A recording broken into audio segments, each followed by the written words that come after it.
ಧರ್ಮಸ್ಥಳ ವಿರೋಧಿ ಗುಂಪಿನ ಸೂಚನೆಯಂತೆ ಅನನ್ಯ ಭಟ್ ಅನ್ನೋ ಕಾಲ್ಪನಿಕ ಪಾತ್ರ ಹೆಣೆದಿದ್ದೆ ಸುಜಾತಾ ಭಟ್ಗೆ ಈಗ ಕಾನೂನು ಸಂಕಷ್ಟ ಎದುರಾಗಿದೆ. ಈಗಾಗಲೇ 3 ದಿನಗಳ ಕಾಲ ಎಸ್ಐಟಿ ವಿಚಾರಣೆ ಎದುರಿಸಿರುವ ಸುಜಾತಾ ಇವತ್ತಿಗೂ ಕೂಡ ವಿಚಾರಣೆಗೆ ಹಾಜರಾಗಬೇಕಾಗಿದೆ.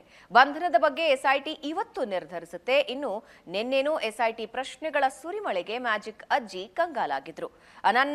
ಅನನ್ಯ ಭಟ್ ಕಥೆ ಹುಟ್ಟು ಹಾಕಿದ್ದರ ಹಿಂದಿನ ಉದ್ದೇಶ ಹಾಗೂ ಪರೀಕದ ಆಸ್ತಿ ಕಲಹದ ಬಗ್ಗೆ ಎಸ್ಐಟಿ ತೀವ್ರ ವಿಚಾರಣೆ ನಡೆಸ್ತಾ ಇದೆ. ಪರೀಕದ ಜಮೀನಿನ ವಿವಾದದ ಬಗ್ಗೆಯೂ ಎಸ್ಐಟಿ ಆಳವಾದ ತನಿಖೆ ನಡೆಸ್ತಾ ಇದೆ. ಆ ಆಸ್ತಿ ಕೈಬಿಟ್ಟು ಹೋಗಿದ್ದನ್ನ ನೆನೆದು ಸುಜಾತಾ ಭಟ್ ಅಧಿಕಾರಿಗಳ ಎದುರು ಕಣ್ಣೀರಿಟ್ಟಿದ್ದಾರೆ ಅನ್ನೋ ಮಾಹಿತಿ ಇದೆ. ಸುಜಾತಾ ಭಟ್ ಪರೀಕದ ಆಸ್ತಿ ತಮ್ಮ ಕೈ ತಪ್ಪಿ ಹೋಗಿದ್ದಕ್ಕೆ ಸಿಟ್ಟುಗೊಂಡು ಈ ಕಥೆ ಕಟ್ಟಿದ್ದಾಗಿ ಎಸ್ಐಟಿ ಮುಂದೆ ಈಗಾಗಲೇ ಒಪ್ಕೊಂಡಿದ್ದಾರೆ. ಜೊತೆಗೆ ಇದರ ಹಿನ್ನೆಲೆ ಏನು, ಮುನ್ನೆಲೆ ಏನು, ಯಾರ್ಯಾರಿದ್ರು ಇದ್ರ ಬಗ್ಗೆನೂ ಇವರು ಬಾಯಿ ಬಿಟ್ಟಿದ್ದಾರೆ.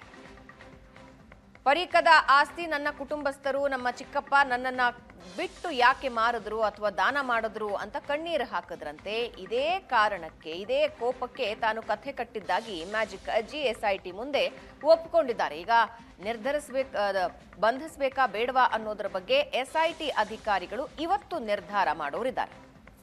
ಕಳೆದ 3 ದಿನಗಳಿಂದ ಸುಜಾತಾ ಭಟ್ ವಿಚಾರಣೆ ನಡೀತಾ ಇದೆ.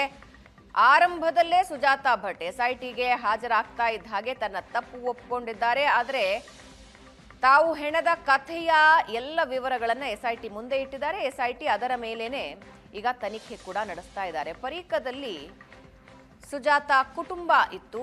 ಅವರ ಚಿಕ್ಕಪ್ಪ ತಂದೆಯ ಬಳಿ ದಾನವಾಗಿ ಸಿಕ್ಕಿದ್ದ ಭೂಮಿಯನ್ನ ಪಡೆದು ಅದನ್ನ ಧರ್ಮಸ್ಥಳಕ್ಕೆ ದಾನ ಮಾಡಿರ್ತಾರೆ. ನನ್ನನ್ನ ಕೇಳದೆ ಹೆಂಗೆ ದಾನ ಮಾಡಿದ್ರು, ನಾನು ಕುಟುಂಬದ ಭಾಗ, ಅದರಲ್ಲಿ ನನಗೂ ಪಾಲು ಬರಬೇಕಿತ್ತು ಅನ್ನೋದು ಸುಜಾತಾ ಭಟ್ ಕೋಪ.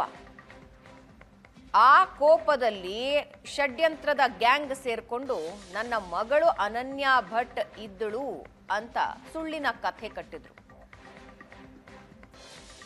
ಅವಳನ್ನ ದೇವಸ್ಥಾನದ ಸಿಬ್ಬಂದಿ ಕರೆದುಕೊಂಡು ಹೋಗಿದ್ರು. ಅದಾದ ಮೇಲೆ ಅತ್ಯಾಚಾರ ಮಾಡಿ ಕೊಂದಿದ್ದಾರೆ. ಅಸ್ಥಿಗಳನ್ನ ಕೊಡಿ, ನಾನು ಅಂತ್ಯ ಸಂಸ್ಕಾರ ಮಾಡ್ತೀನಿ ಅಂತ ಸುಜಾತಾ ಭಟ್ ರಾಜ್ಯದ ಜನರ ಮುಂದೆ ಕಣ್ಣೀರು ಹಾಕಿದ್ರು. ಏಷ್ಯಾನೆಟ್ ಸುವರ್ಣ ನ್ಯೂಸ್ ಈ ಪ್ರಕರಣದ ಬೆನ್ನು ಬಿದ್ದು ಅನನ್ಯ ಭಟ್ ಅನ್ನೋದು ಕಾಲ್ಪನಿಕ ಕಥೆ ಅನ್ನೋದನ್ನ ರಾಜ್ಯದ ಮುಂದೆ ತೆರೆದಿಟ್ಟಿತ್ತು. ಒತ್ತಡ ಎಷ್ಟರ ಮಟ್ಟಿಗೆ ಜಾಸ್ತಿ ಆಯಿತು ಅಂತ ಹೇಳಿದ್ರೆ, ಯಾರದ್ದೋ ಫೋಟೋನ ತಗೊಂಡು ಬಂದು ಅನನ್ಯ ಭಟ್ ಅಂದ್ರು. ಅದನ್ನೂ ಕೂಡ ಏಷ್ಯಾನೆಟ್ ಸುವರ್ಣ ನ್ಯೂಸ್ ಭೇದಿಸಿತ್ತು, ಆ ಫೋಟೋ ಯಾರದ್ದು ಅಂತ. ಅದಾದ ಮೇಲೆ ಅಂತಿಮವಾಗಿ ಅಜ್ಜಿ ಸತ್ಯ ಒಪ್ಪಿಕೊಂಡಿದೆ. ಎಸ್ಐಟಿ ಮುಂದೆ ಹೋಗಿ ಈಗ ಕಣ್ಣೀರು ಹಾಕ್ತಾ ಇದ್ದಾರೆ, ಕೇಸ್ ವಾಪಸ್ ತಗೊಳ್ತೀನಿ ಅಂತ. ಆದ್ರೆ ಅದು ಸಾಧ್ಯ ಇಲ್ಲ ಅನ್ನೋದನ್ನ ಎಸ್ಐಟಿ ಹೇಳಿದೆ. ಯಾವುದೇ ಕ್ಷಣದಲ್ಲಿ ಬಂಧನಕ್ಕೆ ನಿರ್ಧಾರನ ಎಸ್ಐಟಿ ತಂಡ ತೆಗೆದುಕೊಳ್ಳಬಹುದಾಗಿದೆ.